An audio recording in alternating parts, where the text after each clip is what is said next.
Kung gusto mong maiba, eto na ang Django 150.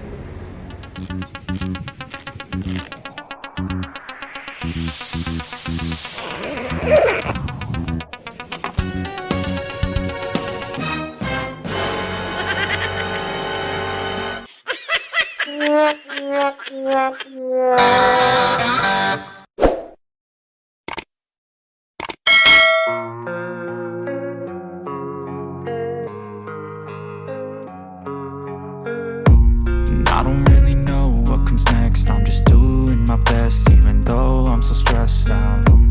Everything just feels like a test that I fail, so depressed when I can't seem to get out. But something deep inside won't let me quit. I swear that I'm inspired by all this shit. Tell me that I can and I won't. That's what guides me the most. Kill lies, I'll do what I want.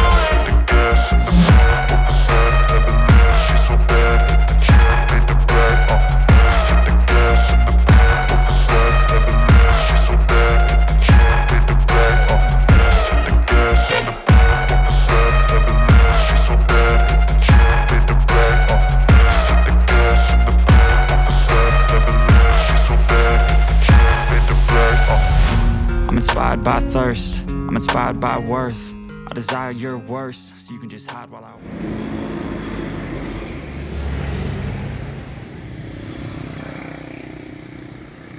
Pauwi na sana tayo mga ka-riders pero meron akong nasilip na bagong unit dito po sa Unimar Santa Cruz, Laguna. Okay, kakaibang scooter naman to mga ka-riders, di ba? Sports classic na scooter. So wag na po nating patagalin, pinapakilala ko sa inyo ang Peugeot Django 150. Ayan, sa mga mahilig mamuna ng pronunciation, ni-research po natin ang tamang pronunciation po nito. Nakita nga po natin sa Google, Peugeot ang kanyang pronunciation. Para sa akin mga riders, ang lakas ng dating ng kulay green, pati yung kanyang stripes na white, bumagay. Okay din naman tong white para sa mga medyo formal, diba? Bagay na bagay yan. Anyway, maraming kulay na available, hindi ko lang alam kung kumpleto ha. Meron tong black, red, blue, and then gray. Ibang klase na po talaga ang mga motorsiklo ng China. Talaga marami ka ng pagpipilian. Wala naman siyang kapareho, di ba? Unique ang kanyang design at style. Wala na po siya mga fancy na decals design. Ang makakita nyo lang dito sa kulay green, ito nga pong decals na kulay white at bumagay naman. And then yung kanyang emblem na malupit. Ito na leon. And then naka-chrome po. And then sa kanya pong mga ilaw, kakaiba rin po yung forma. Pero maganda ho rito. All LED po siya mula po dito sa turning signals na nasa harap. Medyo mataas ang level kaya kitang-kita. At sa headlight naman din po panalo. Yung kanya po palang model name nandito sa kanyang headlight sa pagitan. At nandito naman po yung kanyang brand. Magkaiba po yung kulay ng hood ng headlight. Dito po sa white, kulay black. At silver naman po dito sa kulay green. Ganda po yung kanyang dimension, bulky, kitang-kita sa kalsada. Pati po sa length, mamaya malaman natin yung sukat ha. Mahaba po siya mga ka-riders. So, pansinin nyo dito sa taillight. Extended siya. LED po dito sa kanyang stoplight. Panalo rin sa kanyang turning signals. Hindi mo mapapansin kasi ka-design siya dito sa gitna nitong lining na black. Yan, para lang siyang kilay dito sa likuran. So wala talagang kapareho mga ka-riders. Kaya unique ito. Pag nagkaroon ka ng ganito, talagang pansinin. Dito sa kulay green, meron pala siyang decals na may number 55. Bumagay naman, di ba? Then yung kanya pong emblem na Django, silver po dito. Bumagay, napaka-premium ng datingan. At dito po sa kulay white, black naman po yung kulay ng kanyang emblem. Although size 12 lang po yung kanyang mag wheels dito sa front, ang laki niya tignan kasi yung gulong po niya ay malaki din ang size. Ay napaka-bulky, parang pang rear tire na. May sukat po ito na 120 by 70 by 12. Dito pa lang po ito sa front ha. At ang maganda ho rito, Maxxis tire po ang brand na tubeless. Dito nga po sa green, black yung kanyang mag wheels. At dito naman po sa kulay white din yung mag wheels, bumagay naman. And then telescopic fork na front suspension, gloss black ang kulay. And then single disc na meron pong dual piston caliper. And then meron po siyang ABS dito sa front. Single channel ABS po ito mga riders. Dito po sa kulay green, silver po yung kanyang ABS sensor. Black naman po dito sa kulay white. And then dito sa front fender, kita nyo lapad oh. And then malaki pa po yung clearance.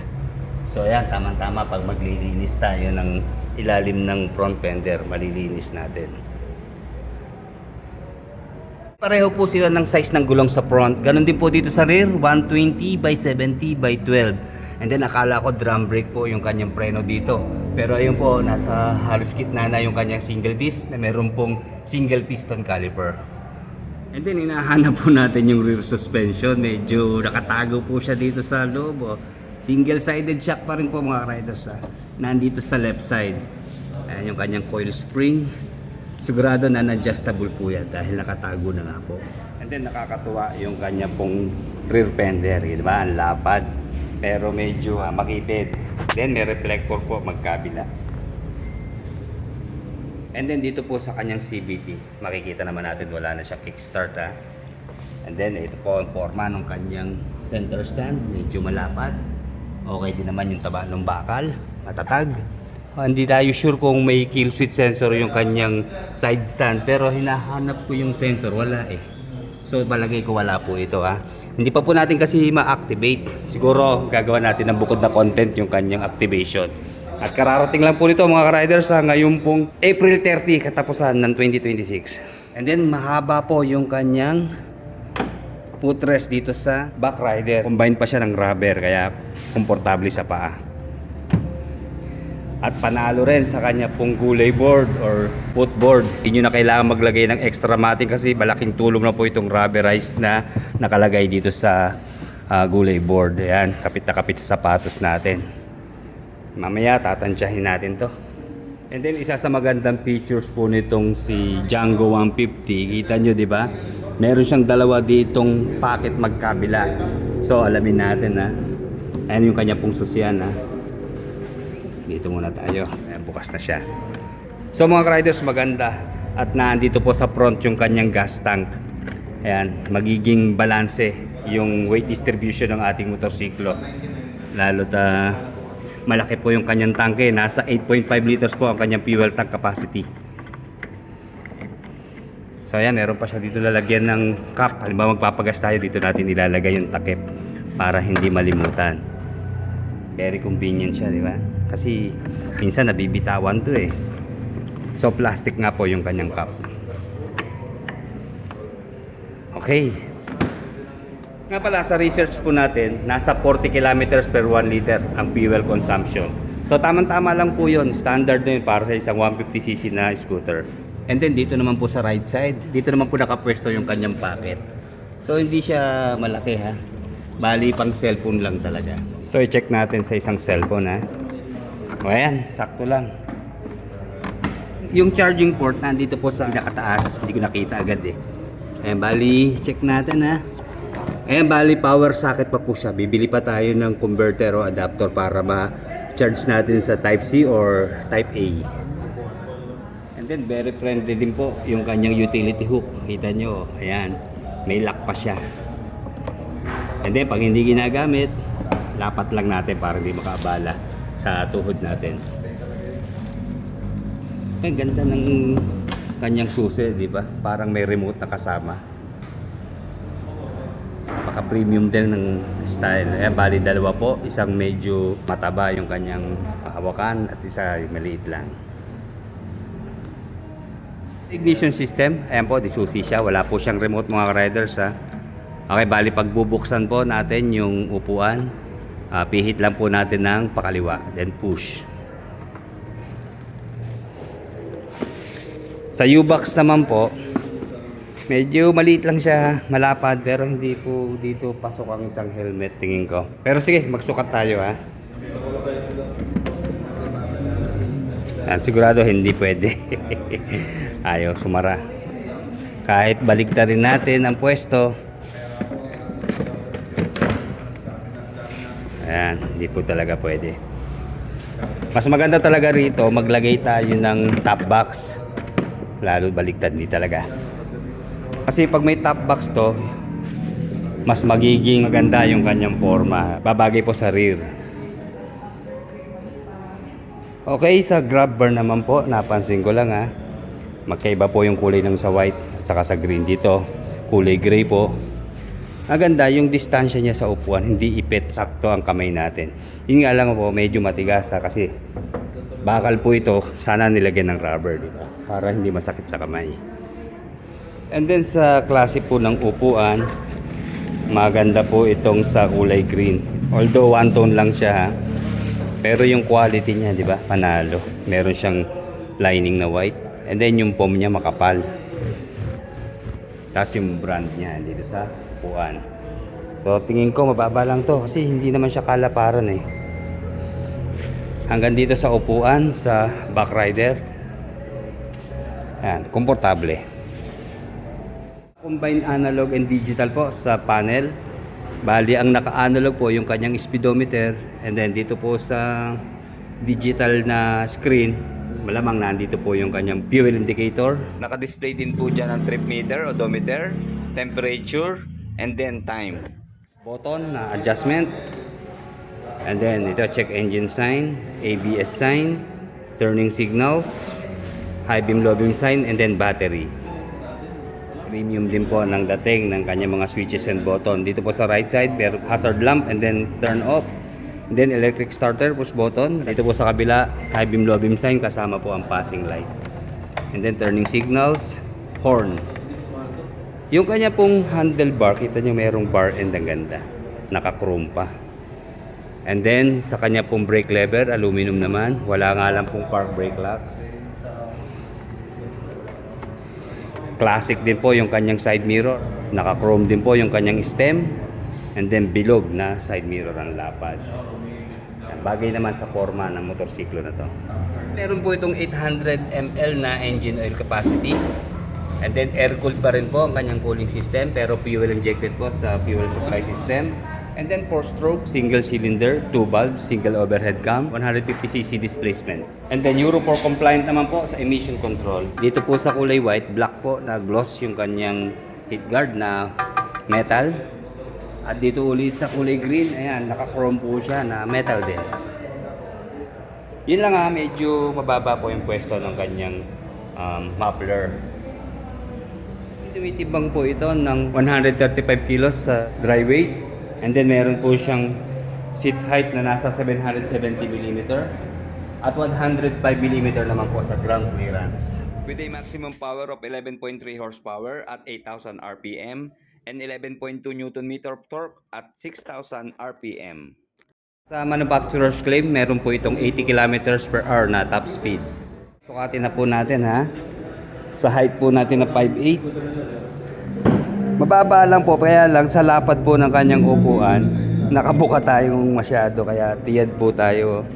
Pero kaya namang ilapat ang isa. Angat nga lang po isang paa. Okay, naka-upright ang kanyang manibela, kaya hindi po tayo pasubsob. Komportable sa ating riding position. Kitang-kita natin yung ating panel. Hindi na natin kailangan yumuko. Halos ka-level na siya ng front. Okay, dito po sa floorboard, kita nyo, lapad, maluwag sa ating paa. Ayan, di ba? Sakop tayo dito. Kasi kadalasan yung iba pong mga scooter, di ba? Nakalabas yung tuhod. So dito ka-level lang. Kaya safe tayo dyan. And then, hindi sigurado lalapat sa ating hita to kasi ang taas nga po ng pwesto niya. So ayan, may distansya pang mga 1.5 inch sa ating hita. So sa sharp curve, hindi po tayo mahihirapan. Yun lang, medyo mabigat po ang handling niya. Siguro dahil makapit sa sahig. Then try po natin yung kanyang rear brake. So dito napaka-soft ng kanyang preno. Half press. Hindi siya masakit sa kamay. And then malakas. Dito naman po sa front. Okay, dito medyo magalit siya. Dito po may ABS sa front eh.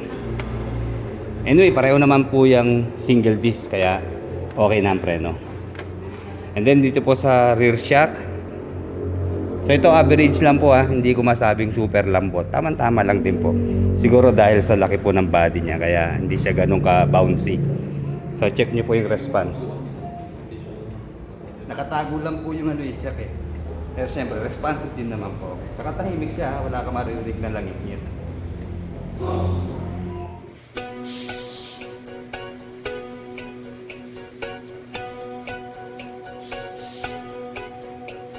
tagal na nating kasama, patuloy sa pag-arangkada tungo sa mga pangarap mo't makamit ang mithiin mo. Walang humpay sa pagtulong, walang tigil sa pagsulong. Kahit saan ika'y dadalhin, marating lang ang iyong tatahakin. Unemar, una ka dito. Unemar, dito ay sigurado, legalidad at bilis, walang kaparis. Swabe ang biyahe mo sa Unemar, tiwala ka dito.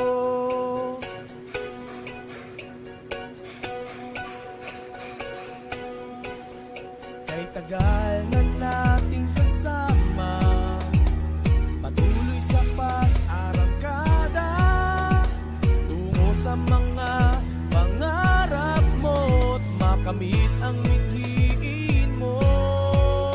Walang humpay sa pagtulong, walang tigil sa pagsulong. Kahit saan ika'y dadalhin, marating na. Original price po nitong Django 150 ay nasa 199,000. So ngayon po naka-promo siya, less 30k. So ngayon April 30, 2026, ang cash price po niya ay 169,000. So kung kukunin niyo po sa installment, ang down payment po ay 33,800. And then sa 36 months, 6,446. Sa 24 months po, 8,324. At sa 12 months naman po ay 13,957. Okay, sa mga interesado po ha, kung hindi kayo makapasyal dito po sa Unimar Santa Cruz, message lang po kayo sa kanilang FB page na Nemar Santa Cruz. Hanapin niyo po si Sir Honard. Okay, like, comment, and subscribe sa ating channel. Salamat po.